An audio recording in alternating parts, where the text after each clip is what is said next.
这是泰国最邪门的法术，先是把洋娃娃的头发剪掉，再将它浸泡在黑水之中，使其通体发黑，接着在额头上画上神秘符咒，用一把法刀割开后背，把婴儿骸骨放入娃娃体内，大师在旁边念起高超的咒语，再用红线将其缝合，这样一个巫毒娃娃就此诞生。他会毫无底线地听从主人安排，实现任何愿望。女人半信半疑地把照片放上去，随后便用鲜血下了毒咒，再用焚香沾满黑液，发疯一样甩到祭祀台上。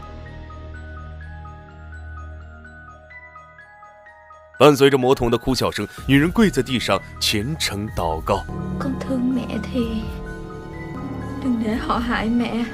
果不其然，照片上的男人则第二天离奇死亡。下如此恶毒诅咒的女人叫小美，是大明星小芳的闺蜜，两人情同姐妹。小芳还送给她一个古曼童娃娃，希望能给小美带来好运。这一天，他们受邀前来参加一场聚会，两人喝下了一杯红酒，随后就晕倒在地，受尽了非人的折磨，还被拍下了很多不雅视频。事后，姐妹俩选择忍气吞声，但对方却依然纠缠不放。她们利用不雅视频作为威胁，逼闺蜜二人就范，可小芳却宁死不从。对方恼羞成怒，竟然在小芳的新歌发布会上将视频上传到了网上。很快，这条视频火爆全网，小芳遭受毁灭性的打击。在舆论的轰炸下，她不甘受辱，在一个风雨交加的夜晚，选择了割腕自杀。而小美因为怕受到报复，面对警方的询问，声称自己不知情。面对小芳家人的哀求，依旧什么也不说。随着时间的推移，小美也很快从伤心中走了出来。这一天，她在和同学聚餐时，看到一张歌唱比赛的传单，在同学的怂恿下，小美最终报名参赛。在比赛中，小美唱功惊人，同学们都以为她会夺冠，可主持人宣布的结果却让人出乎意料，第一名并不是她。就在小美情绪低落时，一个贵妇前来搭讪，